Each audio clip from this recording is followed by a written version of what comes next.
Hey, what's up everyone? Welcome to the very first video on this channel. And if you are an Android developer who's been writing Java for a while and you keep seeing Kotlin everywhere in the docs, in tutorials, even in the job listings, and you are thinking, okay, I probably need to learn this thing. So yeah, this channel is literally made for you. We are not going to move fast and skip the stuff that actually matters.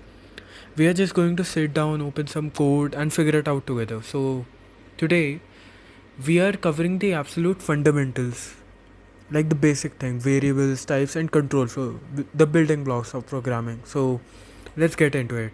So first we need an IDE, of course, that's where we write and run our code. For Kotlin, I will be using IntelliJ IDEA. Once it opens, click on new project, then we have to create it. And alright, our project is ready. Now inside the project we need to create a Kotlin file. Right click on the src folder, click on new, and then choose the Kotlin class file and give it a name. For example, any name, main.kt. For here I will take practice.kt, a main.kt. Okay, first thing, variables, right? In Kotlin there are two types of keywords we will be using, val and var. This is probably the first thing that trips people up from the Java, right? Coming from Java. So let's be super clear about it. Val is for the values that don't change. Think of final in Java, that's where it will relate. So basically it isn't mutable. Once you assign it, that's it. And on the other hand, var is for variables that can change. It is mutable, right? You can reassign it. So why does this matter? Because Kotlin heavily encourages you to use val by default. Only use var when you genuinely need something to change. This makes your code safer and easier to reason about, especially when you are dealing with state in Android, which we will get into later episodes. Think of it as this way. In your view model, most of your data shouldn't be casually reassignable. That's why val is your friend there. So a quick tip that the Kotlin community says, prefer val, use var only when you have to. And see, here we can see that var is mutable, and whenever we try to change val, it will always give us an error. Let's see here. And also a quick thing that Google made Kotlin the official preferred language for Android in 2019. So most of the new Android projects you see, most libraries, most Jetpack Compose stuff, it's all Kotlin now. So if you know Java, Kotlin is going to be very familiar. It almost feels very similar to each other. It's fully interoperable with Java. So the syntax is honestly nicer and more readable. So now it's time to move one step forward and let's talk about something really powerful in Kotlin called type inference, right? So as we all know, variable is simply a container that stores data, right? In Kotlin we use variables in two keywords, as we have learned, val and var. So now let's talk about type inference. In many languages you have to specify the type of a variable manually, but in but Kotlin is smart. It can automatically understand the type based on the value assigned. So this feature of Kotlin is called type inference. Kotlin infers the type for you, but if you want you can still define the type manually, right? That's what we will do right here. Both ways are correct, but usually developers prefer this type of inference because it keeps the code clean and shorter. And that's it for this. So now we know about how to create variables and how Kotlin automatically figures out their types. So the compiler looks at the value you assign and figures out the type automatically, right? So you will be using this type inference kind of constantly. It keeps the code clean without losing any safety. And also one of the biggest thing Kotlin does differently from Java is how it handles null. This is a use for Android developers.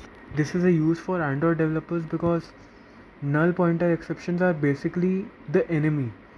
And in Kotlin by default, a variable cannot be null. If you want it to be potentially be null, you have to explicitly say so with a question mark. and that's it. As here we can see, we'll go deep into null safety, the LVS operator, saves, calls, all that in a different dedicated part. But for now, just know that Kotlin makes you think about null upfront, which is a really good thing, and all about type inference in variables and that. And also, one of the key things is that type inference does not mean Kotlin has no types. It basically means that Kotlin is still a strongly typed language. Once Kotlin decides a type, it sticks to it. And sometimes it's better to explicitly mention the type when code becomes unclear, you want to improve readability, or when you are working in much larger projects. That's why being explicit helps avoid confusion. Confusion is the enemy, right?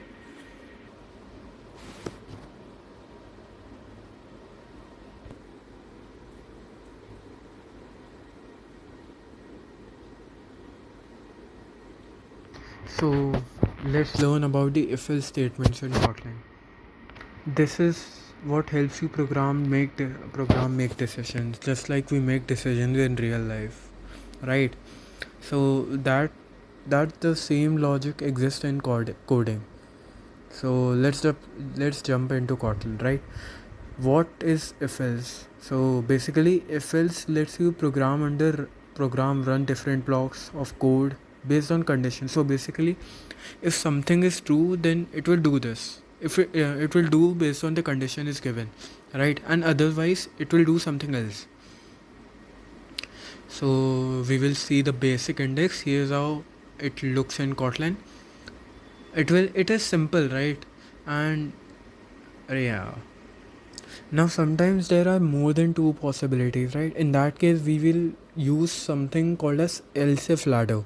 Instead of just to use one if and one else, we can check multiple conditions one after the another. The program checks each condition from top to bottom, and as soon as it finds a true condition, it stops and execute that block. So all the other conditions are ignored after that. That is actually very useful for multiple choices like grades, category, or level. But for now, we will just focus on if else, as we'll go more dynamic into Kotlin. And if else is actually one of the core building blocks. As we can see here, that okay, so now we can see here that you already know this from Java, right? But we have seen it now how it looks in Kotlin. So age is 23, we have seen it. Condition check, if it's greater than 30, it's not. So we hit else and print noob. Right, simple enough. So now here's when Kotlin does something cool. In Java, if is just a statement, it does something and that's it. But in Kotlin, if is an expression, it returns a value. So instead of the whole blocks, we can see this. Now let's move on to when. This is the Kotlin's version of switch, but actually way more powerful. So let me write it out in the first way I tried.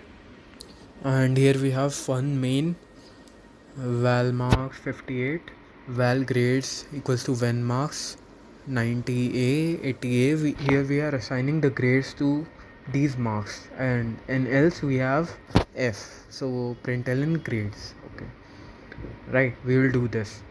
So marks is 58, we will run it, then it will print f. But wait, 58 isn't an f, right? So it should probably be a d or e, right? The problem is I am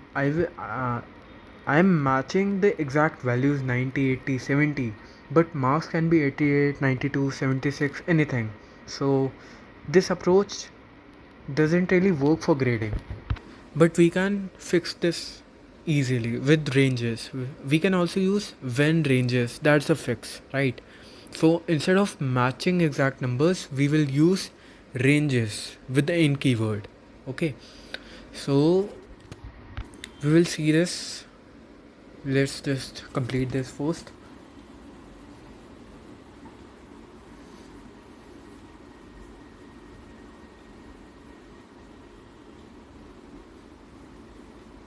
So while we are working at it, let me tell you about that when expression takes a value and compares it against different possible cases, right?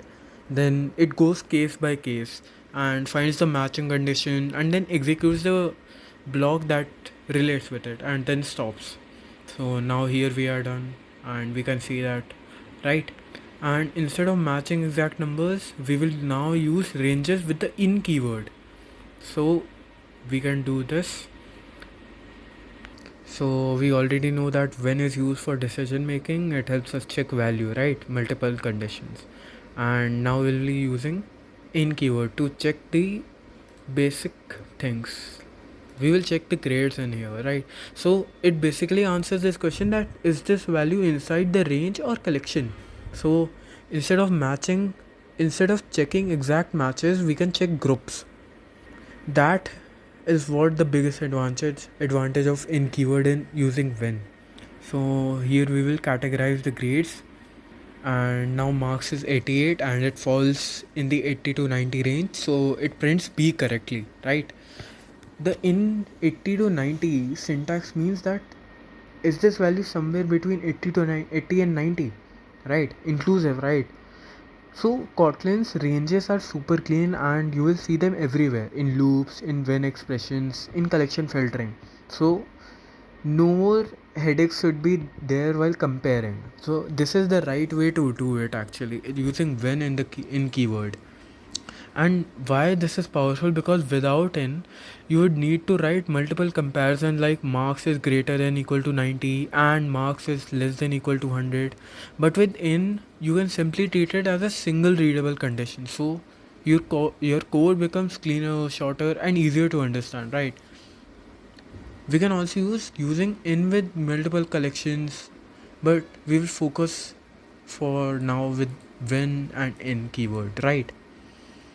That's how it works conceptually, and we have seen it practically also while writing down the code. So now let's learn about loops in Kotlin.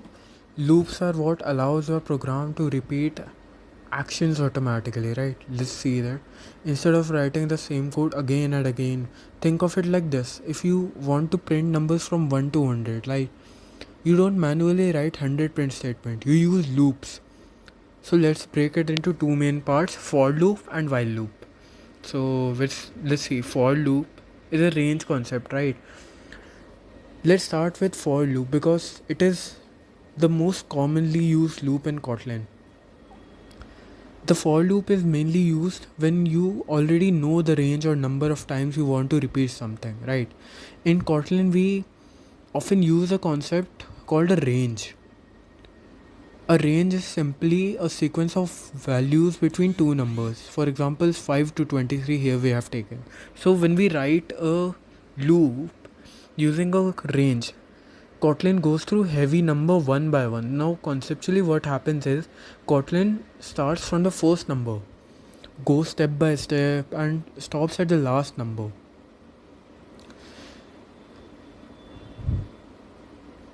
So one important thing to remember is that when we use a range like 5 and 23, and both ends are included, so it includes 5, 6, 7 and keeps going all the way up to 23. Nothing is skipped unless we explicitly tells it to.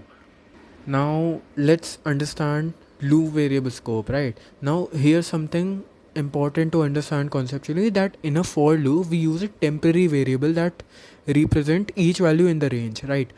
That variable exists only inside the loop. Even if you have another variable outside the loop with the same name, the loop variable temporarily takes priority inside the loop.